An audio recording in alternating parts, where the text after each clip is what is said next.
ಎಲ್ರಿಗೂ ನಮಸ್ಕಾರ. ಇವತ್ತು ಬಂದಿರುವ ಪ್ರದೋಷ ತುಂಬಾ ಅಪರೂಪದ್ದು. ನಾನು ಯಾಕೆ ಹೀಗೆ ಹೇಳ್ತಿದ್ದೇನೆಂದ್ರೆ, ಇವತ್ತು ಶ್ರಾವಣ ಮಾಸದ ಪ್ರದೋಷದ ದಿನ ಶ್ರವಣ ನಕ್ಷತ್ರ ಬಂದಿದೆ. ಜೊತೆಗೆ ಇವತ್ತು ಶಕ್ತಿಶಾಲಿ ಯೋಗಗಳಾದ ಆಯುಷ್ಮಾನ್ ಯೋಗ ಮತ್ತು ಸೌಭಾಗ್ಯ ಯೋಗಗಳ ಸಂಯೋಗವೂ ಆಗಿದೆ. ಇವತ್ತು ನಾವು ಪ್ರದೋಷ ಸ್ತೋತ್ರದಿಂದ ತೆಗೆದುಕೊಂಡಿರುವ ಪ್ರದೋಷ ಮಂತ್ರವನ್ನು ಕೇಳುವ. ಸ್ಕಂದ ಪುರಾಣದಲ್ಲಿ ನಮ್ಗೆ ಈ ಶಕ್ತಿಶಾಲಿ ಮಂತ್ರ ಸಿಗ್ತದೆ.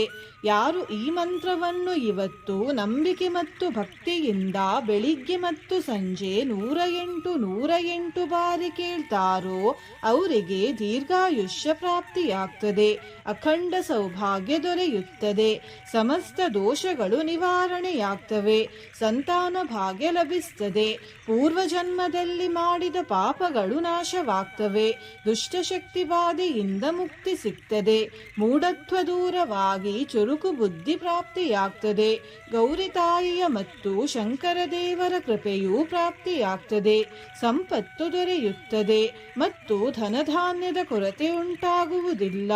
ಶ್ರವಣ ನಕ್ಷತ್ರದ ಬಗ್ಗೆ ಹೇಳುವುದಾದ್ರೆ, ಶ್ರವಣ ನಕ್ಷತ್ರದ ಅಧಿಪತಿ ದೇವರು ಶ್ರೀ ವಿಷ್ಣು ದೇವರು. ಈ ನಕ್ಷತ್ರವನ್ನು ಆಳುವ ಗ್ರಹ ಚಂದ್ರಗ್ರಹ ಮತ್ತು ಶ್ರವಣ ಅಂದ್ರೆ ಕೇಳುವುದು ಎಂದು ಅರ್ಥ. ಹಿಂದಿನ ವಿಡಿಯೋದಲ್ಲಿ ನಾನು ಕೇಳಿದ ಪ್ರಶ್ನೆ, ಅಷ್ಟಭುಜ ವಿಷ್ಣು ದೇವರ ಪ್ರಸಿದ್ಧ ದೇವಾಲಯ ಎಲ್ಲಿದೆ ಎಂದು. ಈ ಪ್ರಶ್ನೆಗೆ ಸರಿ ಉತ್ತರ ಬಿ, ಕಾಂಚೀಪುರದಲ್ಲಿ. ಸರಿ ಉತ್ತರ ಕೊಟ್ಟವರಲ್ಲಿ ಒಬ್ಬರ ಹೆಸರು ಶ್ರೀದೇವಿ ಎಚ್.ಎಸ್. ಶ್ರೀದೇವಿಯವರೇ ಭಕ್ತಿ ಮಾಡುವುದನ್ನು ಬಿಡ್ಬೇಡಿ ಅಂತ ಹೇಳ್ತಾ ಇವತ್ತಿನ ಪ್ರಶ್ನೆಯನ್ನು ನೋಡುವ. ಇದು ಶ್ರಾವಣ ಮಾಸದ ಎಷ್ಟನೇ ಪ್ರದೋಷ? ಎ 1ನೇ ಪ್ರದೋಷ, ಬಿ 2ನೇ ಪ್ರದೋಷ, ಸಿ 3ನೇ ಪ್ರದೋಷ, ಡಿ 4ನೇ ಪ್ರದೋಷ. ಈ ಪ್ರಶ್ನೆಗೆ ಸರಿ ಉತ್ತರ ಕೊಟ್ಟವರಲ್ಲಿ ಒಬ್ಬರ ಹೆಸರನ್ನು ನಾಳಿನ ವಿಡಿಯೋದಲ್ಲಿ ಹೇಳ್ತೇನೆ. ಬನ್ನಿ ಈಗ ಈ ಶಕ್ತಿಶಾಲಿ ಪ್ರದೋಷ ವಿಶೇಷ ಮಂತ್ರವನ್ನು 108 ಬಾರಿ ಭಕ್ತಿಯಿಂದ ಕೇಳುವ. ಅದಕ್ಕಿಂತ ಮುಂಚೆ ಓಂ ಶ್ರೀ ಗೌರಿ ಶಂಕರಾಯ ನಮಃ ಅಂತ ಕಮೆಂಟ್ ಮಾಡಿ, ಚಾನಲಿಗೆ ಹೊಸಬ್ರಾಗಿದ್ರೆ ಚಾನಲ್ ಅನ್ನು ಸಬ್ಸ್ಕ್ರೈಬ್ ಮಾಡಿ, ಹತ್ರ ಇರುವ ಬೆಲ್ ಬಟನ್ ಪ್ರೆಸ್ ಮಾಡಿ, ಆಲ್ ಅನ್ನುವ ಆಪ್ಷನ್ ಅನ್ನು ಸಿಲೆಕ್ಟ್ ಮಾಡಿ. ಅಥೋ ದಾರಿದ್ರ್ಯಮಾಪನ್ನಃ ಪುತ್ರಸ್ತೆ ದ್ವಿಜಭಾಮಿನಿ ತದ್ದೋಷ ಪರಿಹಾರಾರ್ಥಂ ಶರಣಂ ಯಾತು ಶಂಕರಂ.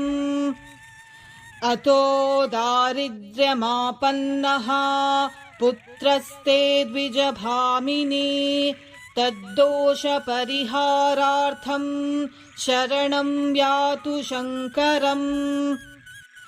ಅಥೋ ದಾರಿದ್ರ್ಯಮಾಪನ್ನಃ ಪುತ್ರಸ್ತೆ ದ್ವಿಜಭಾಮಿನಿ ತದ್ದೋಷ ಪರಿಹಾರಾರ್ಥಂ ಶರಣಂ ಯಾತು ಶಂಕರಂ. ಅಥೋ ದಾರಿದ್ರ್ಯಮಾಪನ್ನಃ ಪುತ್ರಸ್ತೆ ದ್ವಿಜಭಾಮಿನಿ ತದ್ದೋಷ ಪರಿಹಾರಾರ್ಥಂ ಶರಣಂ ಯಾತು ಶಂಕರಂ. ಅಥೋ ದಾರಿದ್ರ್ಯಮಾಪನ್ನಃ ಪುತ್ರಸ್ತೆ ದ್ವಿಜಭಾಮಿನಿ ತದ್ದೋಷ ಪರಿಹಾರಾರ್ಥಂ ಶರಣಂ ಯಾತು ಶಂಕರಂ. ಅಥೋ ದಾರಿದ್ರ್ಯಮಾಪನ್ನಃ ಪುತ್ರಸ್ತೆ ದ್ವಿಜಭಾಮಿನಿ ತದ್ದೋಷ ಪರಿಹಾರಾರ್ಥಂ ಶರಣಂ ಯಾತು ಶಂಕರಂ. ಅಥೋ ದಾರಿದ್ರ್ಯಮಾಪನ್ನಃ ಪುತ್ರಸ್ತೆ ದ್ವಿಜಭಾಮಿನಿ ತದ್ದೋಷ ಪರಿಹಾರಾರ್ಥಂ ಶರಣಂ ಯಾತು ಶಂಕರಂ. ಅಥೋ ದಾರಿದ್ರ್ಯಮಾಪನ್ನಃ ಪುತ್ರಸ್ತೆ ದ್ವಿಜಭಾಮಿನಿ ತದ್ದೋಷ ಪರಿಹಾರಾರ್ಥಂ ಶರಣಂ ಯಾತು ಶಂಕರಂ.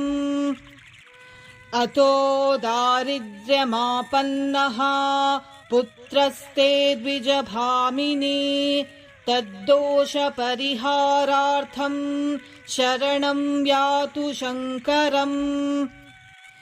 अतो दारिद्र्यमापन्नः पुत्रस्ते द्विजभामिनी तद्दोषपरिहारार्थं शरणं यातु शङ्करम् अतो दारिद्र्यमापन्नः पुत्रस्ते द्विजभामिनी तद्दोषपरिहारार्थं शरणं यातु शङ्करम् अतो दारिद्र्यमापन्नः पुत्रस्ते द्विजभामिनी तद्दोषपरिहारार्थं शरणं यातु शङ्करम् अतो दारिद्र्यमापन्नः पुत्रस्ते द्विजभामिनी तद्दोषपरिहारार्थं शरणं यातु शङ्करम् अतो दारिद्र्यमापन्नः पुत्रस्ते द्विजभामिनी तद्दोषपरिहारार्थं शरणं यातु शङ्करम् अतो दारिद्र्यमापन्नः पुत्रस्ते द्विजभामिनी तद्दोषपरिहारार्थं शरणं यातु शङ्करम् अतो दारिद्र्यमापन्नः पुत्रस्ते द्विजभामिनी तद्दोषपरिहारार्थं शरणं यातु शङ्करम् अतो दारिद्र्यमापन्नः पुत्रस्ते द्विजभामिनी तद्दोषपरिहारार्थं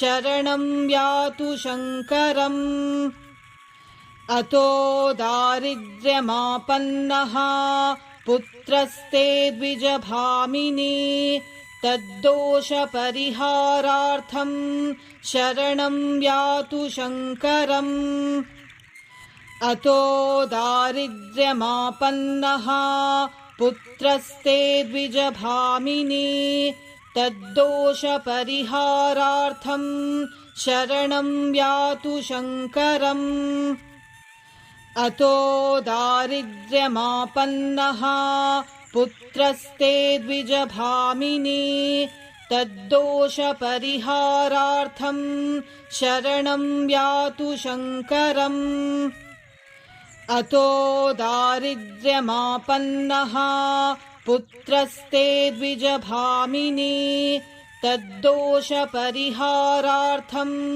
शरणं यातु शङ्करम् अतो दारिद्र्यमापन्नः पुत्रस्ते द्विजभामिनी तद्दोषपरिहारार्थं शरणं यातु शङ्करम् अतो दारिद्र्यमापन्नः पुत्रस्ते द्विजभामिनी तद्दोषपरिहारार्थं शरणं यातु शङ्करम् अतो दारिद्र्यमापन्नः पुत्रस्ते द्विजभामिनी तद्दोषपरिहारार्थं शरणं यातु शङ्करम् अतो दारिद्र्यमापन्नः पुत्रस्ते द्विजभामिनी तद्दोषपरिहारार्थं शरणं यातु शङ्करम् अतो दारिद्र्यमापन्नः पुत्रस्ते द्विजभामिनी तद्दोषपरिहारार्थं शरणं यातु शङ्करम् अतो दारिद्र्यमापन्नः पुत्रस्ते द्विजभामिनी तद्दोषपरिहारार्थं शरणं यातु शङ्करम् अतो दारिद्र्यमापन्नः पुत्रस्ते द्विजभामिनी तद्दोषपरिहारार्थं शरणं यातु शङ्करम् अतो दारिद्र्यमापन्नः पुत्रस्ते द्विजभामिनी तद्दोषपरिहारार्थं शरणं यातु शङ्करम्। अतो दारिद्र्यमापन्नः पुत्रस्ते द्विजभामिनी तद्दोषपरिहारार्थं शरणं यातु शङ्करम्। अतो दारिद्र्यमापन्नः पुत्रस्ते द्विजभामिनी तद्दोषपरिहारार्थं शरणं यातु शङ्करम्। अतो दारिद्र्यमापन्नः पुत्रस्ते द्विजभामिनी तद्दोषपरिहारार्थं शरणं यातु शङ्करम्। अतो दारिद्र्यमापन्नः पुत्रस्ते द्विजभामिनी तद्दोषपरिहारार्थं शरणं यातु शङ्करम्। अतो दारिद्र्यमापन्नः पुत्रस्ते द्विजभामिनी तद्दोषपरिहारार्थं शरणं यातु शङ्करम्। अतो दारिद्र्यमापन्नः पुत्रस्ते द्विजभामिनी तद्दोषपरिहारार्थं शरणं यातु शङ्करम्। अतो दारिद्र्यमापन्नः पुत्रस्ते द्विजभामिनी तद्दोषपरिहारार्थं शरणं यातु शङ्करम्। अतो दारिद्र्यमापन्नः पुत्रस्ते द्विजभामिनी तद्दोषपरिहारार्थं शरणं यातु शङ्करम्। अतो दारिद्र्यमापन्नः पुत्रस्ते द्विजभामिनी तद्दोषपरिहारार्थं शरणं यातु शङ्करम्।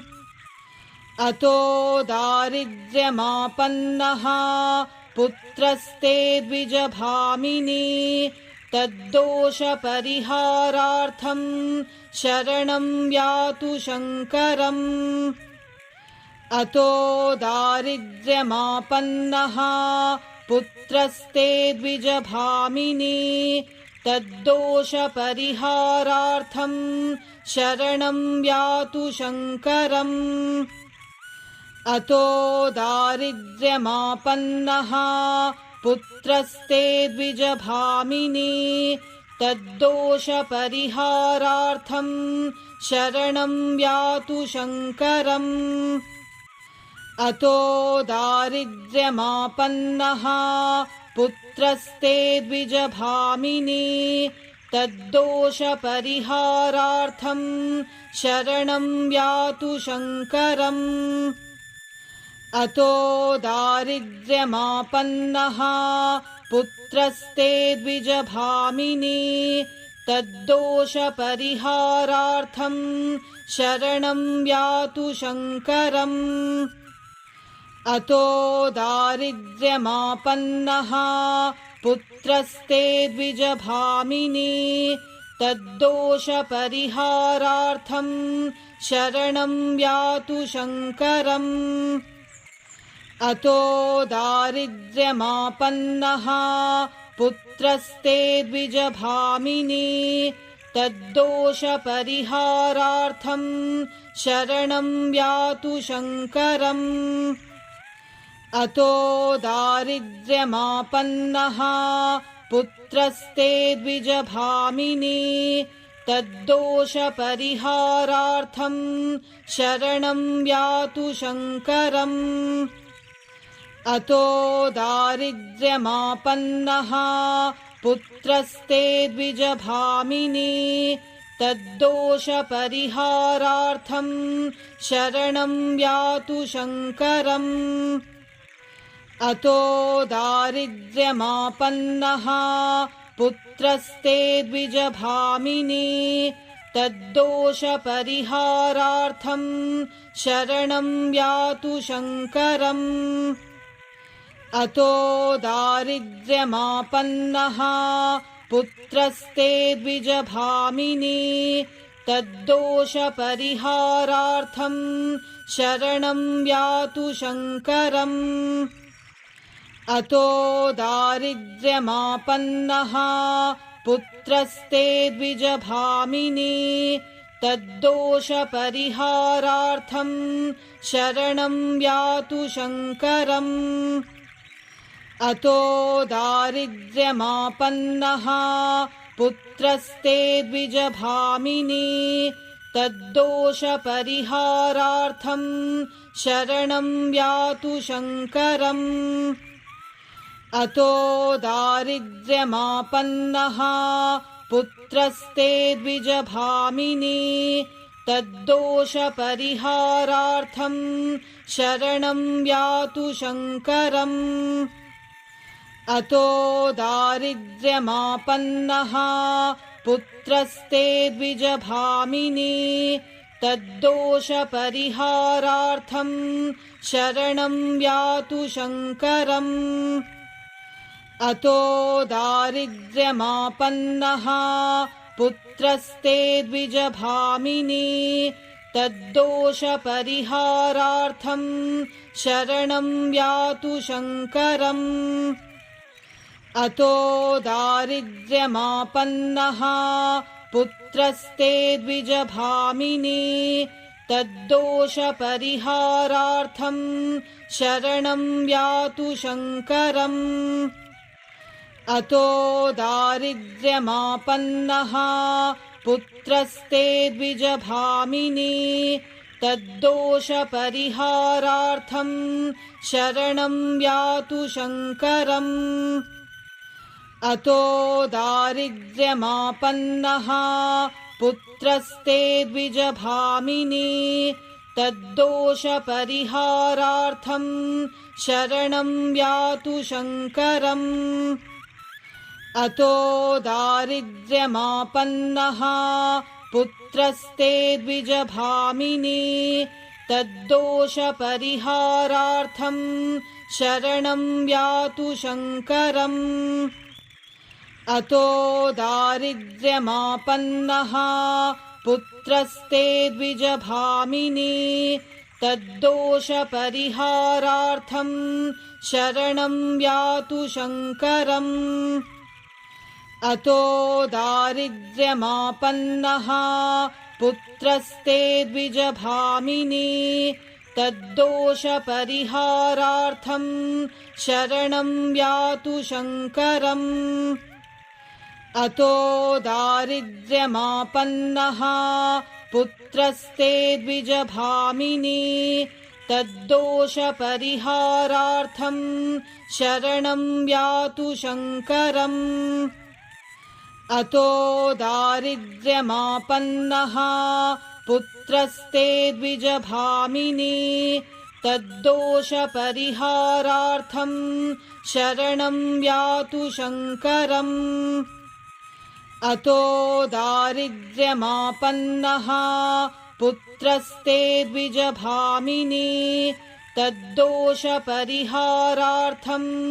शरणं यातु शङ्करम् अतो दारिद्र्यमापन्नः पुत्रस्ते द्विजभामिनी तद्दोषपरिहारार्थं शरणं यातु शङ्करम् अतो दारिद्र्यमापन्नः पुत्रस्ते द्विजभामिनी तद्दोषपरिहारार्थं शरणं यातु शङ्करम् अतो दारिद्र्यमापन्नः पुत्रस्ते द्विजभामिनी तद्दोषपरिहारार्थं शरणं यातु शङ्करम् अतो दारिद्र्यमापन्नः पुत्रस्ते द्विजभामिनी तद्दोषपरिहारार्थं शरणं यातु शङ्करम् अतो दारिद्र्यमापन्नः पुत्रस्ते द्विजभामिनी तद्दोषपरिहारार्थं शरणं यातु शङ्करम्। अतो दारिद्र्यमापन्नः पुत्रस्ते द्विजभामिनी तद्दोषपरिहारार्थं शरणं यातु शङ्करम्। अतो दारिद्र्यमापन्नः पुत्रस्ते द्विजभामिनी तद्दोषपरिहारार्थं शरणं यातु शङ्करम्। अतो दारिद्र्यमापन्नः पुत्रस्ते द्विजभामिनी तद्दोषपरिहारार्थं शरणं यातु शङ्करम्।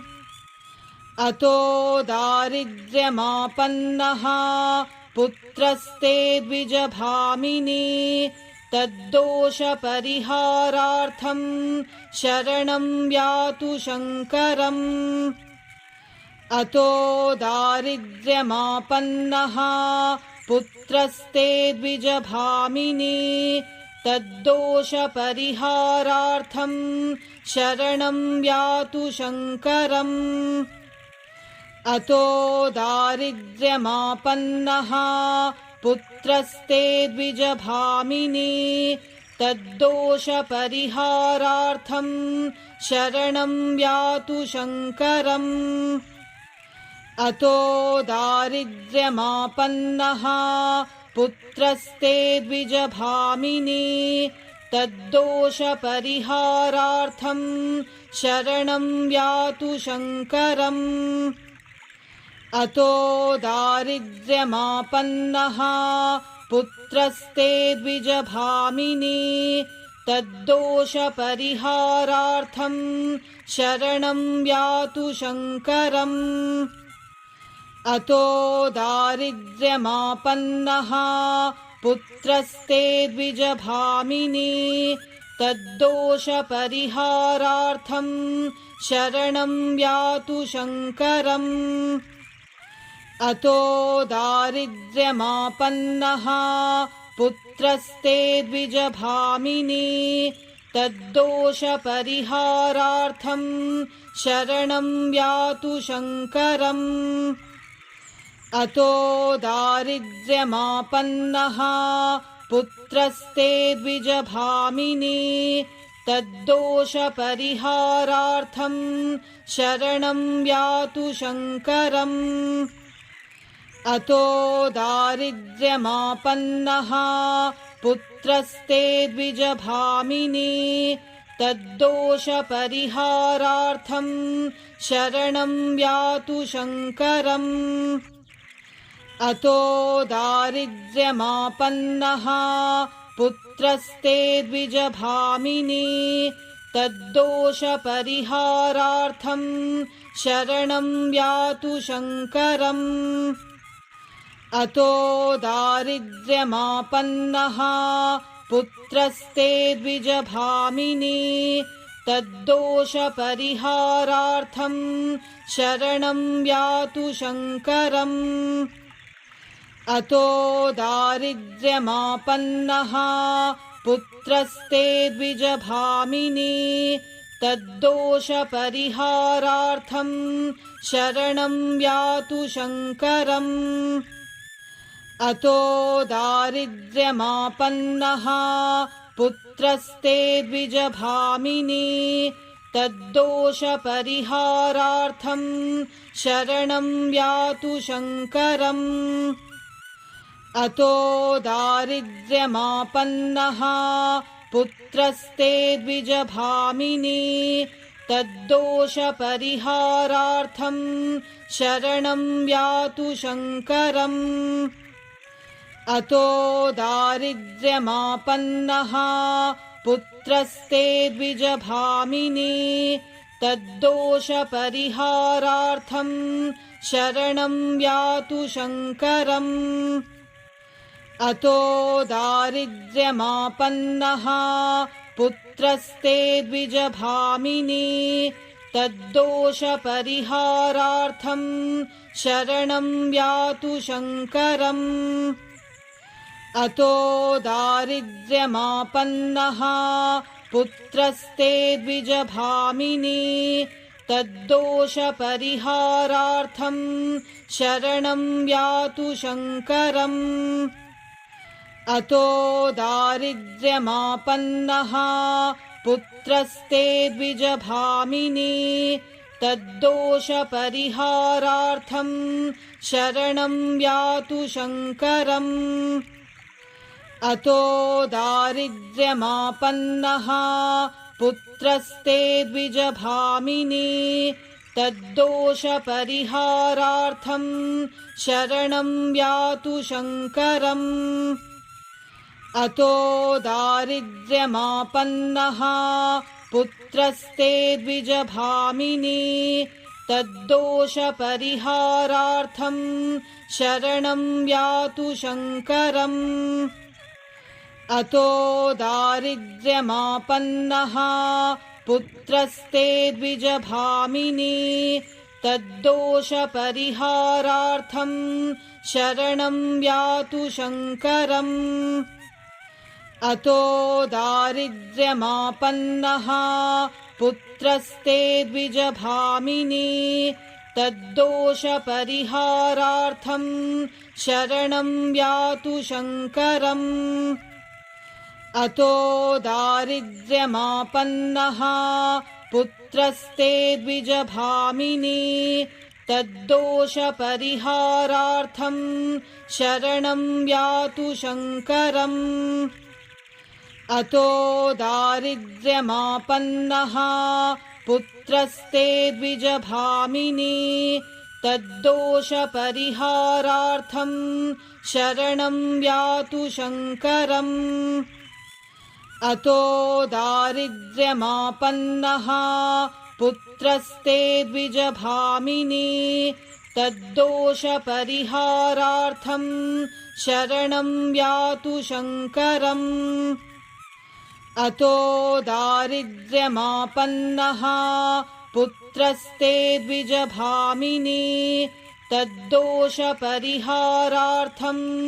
शरणं यातु शङ्करम् अतो दारिद्र्यमापन्नः पुत्रस्ते द्विजभामिनी तद्दोषपरिहारार्थं शरणं यातु शङ्करम् अतो दारिद्र्यमापन्नः पुत्रस्ते द्विजभामिनी तद्दोषपरिहारार्थं शरणं यातु शङ्करम् अतो दारिद्र्यमापन्नः पुत्रस्ते द्विजभामिनी तद्दोषपरिहारार्थं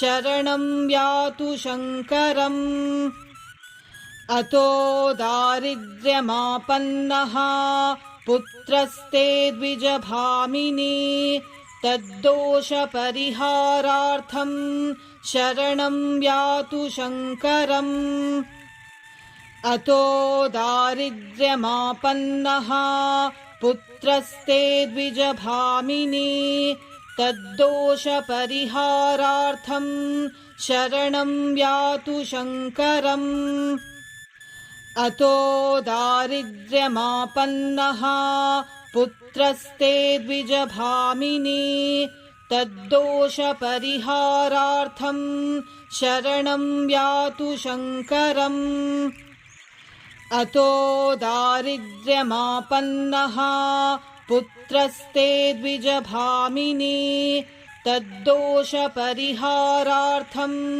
शरणं यातु शङ्करम् अतो दारिद्र्यमापन्नः पुत्रस्ते द्विजभामिनी तद्दोषपरिहारार्थं शरणं यातु शङ्करम् अतो दारिद्र्यमापन्नः पुत्रस्ते द्विजभामिनी तद्दोषपरिहारार्थं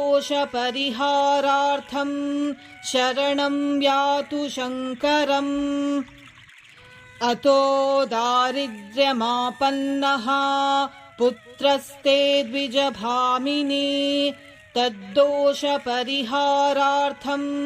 शरणं यातु शङ्करम् अतो दारिद्र्यमापन्नः पुत्रस्ते द्विजभामिनी तद्दोषपरिहारार्थं शरणं यातु शङ्करम्